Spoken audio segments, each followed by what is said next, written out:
오늘도 목표를 향해 열심히 살았습니다. 시간도 쪼개가며 효율적으로 썼는데 막상 잠이 들려고 하니 공허함이 밀려옵니다. 우리는 살면서 시간에 따라 우선순위를 정하고 알게 모르게 행동도 시간에 맞춥니다. 그리고 욕구와 습관에 따라서 하는 모든 행동이 하나의 시간 기준이 되기도 합니다. 이렇게 우리의 삶 대부분이 시간이라는 개념에 사로잡혀 있다고 해도 과언이 아닌데요. 여기 흥미로운 실험을 한 사람들이 있습니다. 우리를 숙박하고 있는 시간, SNS 같은 외부와의 연결을 모두 끊고 40일간 동굴에서 고립된 채 생활해본 프로젝트인데요. 남자 8명, 여자 7명, 총 15명의 사람들이 프랑스에 있는 동굴에서 40일 동안 거주하는 딥타임 프로젝트에 자발적으로 참여했습니다. 이 딥타임 프로젝트는 시간을 전혀 알 수 없는 환경에서 인간은 어떻게 시간을 인지하고 적응하는지 알아내기 위해, 즉 인간 적응력 실험을 해보기 위해 만들어졌었는데요.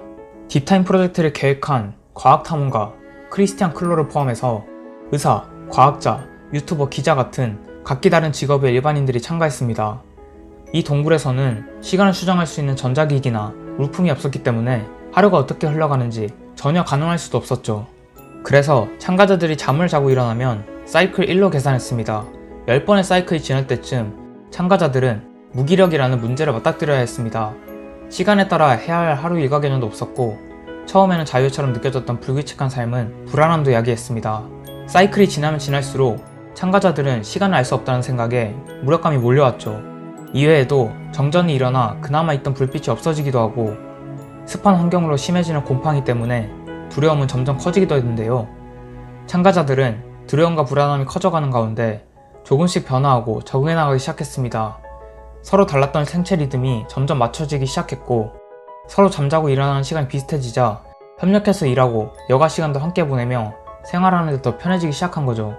사회에서 시간이라는 개념에 적응되어 생활하다 동굴에서 시간이라는 개념에서 완전히 해방되어 진정한 자유로움을 느낀 거죠. 실제로 참가자들은 여기에 오기 전까지 내가 얼마나 시간의 지배를 받으며 살았는지 미처 몰랐다고 말했고 삶에서 처음으로 온전한 자유를 누리고 있다는 생각이 든다고 밝히기도 했습니다. 어느새 약속했던 40일이 지나 프로젝트가 끝이 났고 참가자들은 놀랍게도 공통된 반응을 보였는데요. 그것은 40일이 아닌 30사이클 정도가 지났다고 생각했다는 것입니다. 참가자들의 생체 리듬은 지구의 자전으로 인한 24시간이 아닌 32시간으로 늘어났습니다. 상대성 이론처럼 먼 거리에서 시간이 바뀐 것도 아니고 고작 동굴 하나를 경계로 시간이 뒤틀린 결과를 가져왔습니다. 이 딥타임 프로젝트를 보며 인간에게 흘러가는 시간에 대해 다각도로 깊이 있게 생각해 볼 수 있었는데요. 동굴에서 사람들의 시선과 시간의 속박에서 벗어나 모험을 하는 일상은 엄청난 특권과도 같습니다. 시간이라는 굴레는 이 동굴에 그 어떠한 영향도 미치지 못하는 것 같았는데요. 유한한 존재인 인간에게 시간은 너무나도 잔인한 관념이기도 합니다. 우리가 각자 무엇을 기준에 두고 무엇을 기대했느냐에 따라 같은 시간도 다르게 느껴질 수 있죠. 무언가에 몰입했을 때와 그렇지 않은 시간은 상대적으로 다르게 흘러가는 것처럼 느껴지기도 하듯이요. 사람들은 평소에도 각자가 인식하는 시간 속에서 나름대로 삶을 살아가고 있습니다. 이렇게 시간은 참으로 묘한 존재입니다. 시간은 볼 수도, 만질 수도, 느낄 수도 없지만 우리 삶을 지배하고 있으니까요. 그리고 딥타임 프로젝트를 담아내고 참가자들의 여러 감정과 상황을 잘 풀어낸 책 딥타임을 보며 현재 무력감을 느끼는 사람들, 공허함을 느끼는 사람들에게 도움될 만한 포인트들이 있어 함께 공유해보려고 합니다. 우리는 모니터에 뜨는 숫자 혹은 알람 소리에 지나치게 의존해왔습니다. 어쩌면 휴대폰의 알람 소리에 따라 욕구를 조절해온 걸지도 모르죠.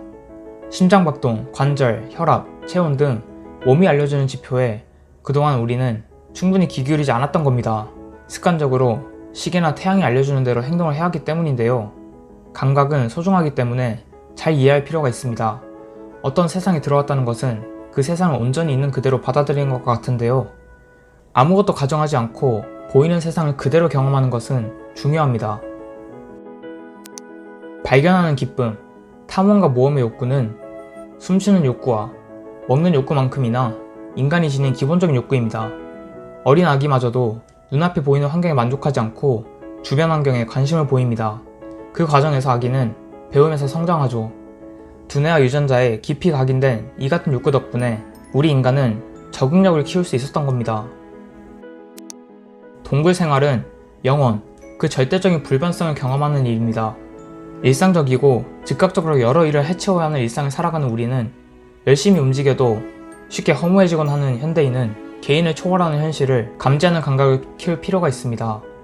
우리 모두에게는 스스로의 존재와 일상을 초월해 다 함께 장기적으로 추구해 나가는 의미가 필요합니다. 하나에 집중하고 몰두하는 경험은 우리를 더 의미있는 삶, 그리고 공허함을 느끼지 못하게 충만하게 삶을 살아갈 수 있게 도와줍니다. 수많은 미디어를 소비하며 나에게 집중하는 시간이 없고 뭔가 온전히 경험에 집중하지 않고 낭비하면 마음속에 빈 공간이 남을 수밖에 없습니다. 공허와 무기력은 여기서 피어날 수 있죠. 동굴 실험에 참가한 사람들은 쾌적하지 않은 환경이었음에도 불구하고 시간이 짧게 느껴졌고 프로젝트가 끝난 것에 아쉬움을 느꼈습니다. 동굴에 더 있고 싶어 했죠. 그들은 동굴에서 잠이면 잠, 탐험이면 탐험, 식사면 식사, 여러 가지 것들에 집중하는 것이 아니라 한 가지 일에만 매일 몰두하며 지냈다는 것에 포인트가 있는 것 같습니다.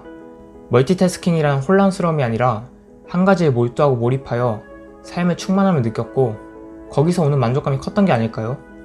또 인간은 자연 속에서 자연과 하나 되는 것 같은 기분이 들 때 마음이 충만해지고 편안해집니다. 자연은 꾸준히 그리고 언제나 새롭게 의미를 깊이 채워주죠. 동굴에서 늘 그 자리에 변하지 않고 존재해온 바위들을 보며 마음이 편해지고 정신의 자유를 느낄 수 있었던 것일 수도 있습니다. 인간은 늘 모호할지언정 진정한 의미와 영혼을 찾아 헤맵니다. 그래서 100년 된 나무, 1000년 된 대성당, 항상 그 자리에 있는 바위들을 보며 감탄하는 거죠. 인간은 유한하지만 그렇다고 인간이 하찮은 존재는 아니라는 깨달음을 느끼기 때문입니다. 꼭 목표를 정하고 치열하게 삶을 살아가는 것만이 정답은 아닐 수 있습니다. 오히려 나의 내면을 귀 기울여보고 내가 원하는 것에 몰두하며 살아가면 내가 더 만족하는 삶에 가까워져 있을 수 있죠. 딥타이머들이 잘 살 수 있었던 이유를 자발성과 준비성이 수반되었기 때문이라고 생각하는 사람들도 많았습니다. 그리고 대부분은 이미 직업적으로 탐험가적 기질이 필요한 일들을 하는 사람들이었다고, 따라서 이런 극한의 상황에서도 덜 당황할 수 있었고 문제 해결에 적극적일 수 있었던 거라고 말합니다. 또한 그들은 동굴 속에는 빛도 없고 시간도 알 수 없으며 식량도 구비되지 않을 것이라는 것을 미리 알고 있었고, 미리 식량과 읽을 책을 구비해온 점, 동굴에 있는 동안 자기가 할 일을 계획해간 것, 동굴 안에서 각자의 임무와 역할을 부여하고 예측하지 못한 상황에서는 기지를 발휘하고 서로를 배려하며 생활할 수 있었던 배우에는 스스로 목적을 갖고 이 실험에 참여했다는 책임감과 더불어 언젠가 딥타임이 끝나고 동굴 밖으로 나갈 것이라는 희망이 있었기 때문이기도 합니다.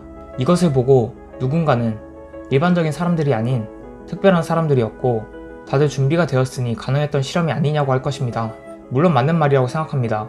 하지만 시간의 개념이 없어지고 외부와 단절된 환경으로 들어가면 어떤 상황이 펼쳐질지 모른다는 것, 불확실성으로 들어가는 것도 팩트입니다. 우리도 앞으로 살아가면서 계속해서 불확실한 상황들과 급변하는 세상에서 살아가게 될 텐데요. 이들이 동굴이라는 불확실성에 들어가서 생활했던 것처럼 자발성과 준비성을 가지고 우리의 삶을 탐험해 보이는 마인드와 행동을 해보면 어떨까 생각이 들었습니다. 마지막으로 딥타임 프로젝트를 바라보며 지금은 나에게 너무 중요한 사회, 시간, 관계, 물질 등이 없다면 과연 생활을 할 수 있을까? 고민해보게 되었습니다. 만약 이런 일시적인 프로젝트가 아니라 영구적인 생활이라면 어떻게 될까? 그리고 갑자기 전쟁과 같은 상황에 처해 지금 누리고 있는 모든 것이 한순간에 없어진다면 내가 삶을 살기 위해서 필수라고 생각했던 것 중 진짜로 필수인 것들이 얼마나 있을까? 그것들을 다 빼고 온전히 나 자신에 대해 생각할 수 있는 깊은 시간이 주어진다면 어떤 것들이 나에게 필수적인 부분일까에 대해 곰곰이 생각해보게 되는 계기가 되었습니다. 이 딥타임 프로젝트가 의미 있는 이유는 시간이 없는 극한 환경 속에서도 인간은 적응하고 삶을 이어나간다는 사실입니다. 인간은 강합니다. 우리 모두 인간입니다. 인간은 서로를 필요로 하고 다양성을 필요로 합니다. 딥타임은 극단적인 환경에서 살아남는 데 초점을 맞춘 생존 실험이 아니고 생존은 지속 가능한 생활 방식이라고 할 수 없습니다. 생존은 마치 무리하게 회전하는 엔진처럼 지칠 때까지 우리의 모든 힘을 쥐어짜는 거라고 말합니다. 우리가 진짜 고민해봐야 할 문제는 점점 나빠지고 무질서해지는 세상에서 어떻게 삶을 꾸려나갈 수 있는지가 아닐까요? 다양한 스토리로 다양한 관점을 갖길 원하는 사람이라면 지금 이 채널을 구독해보세요.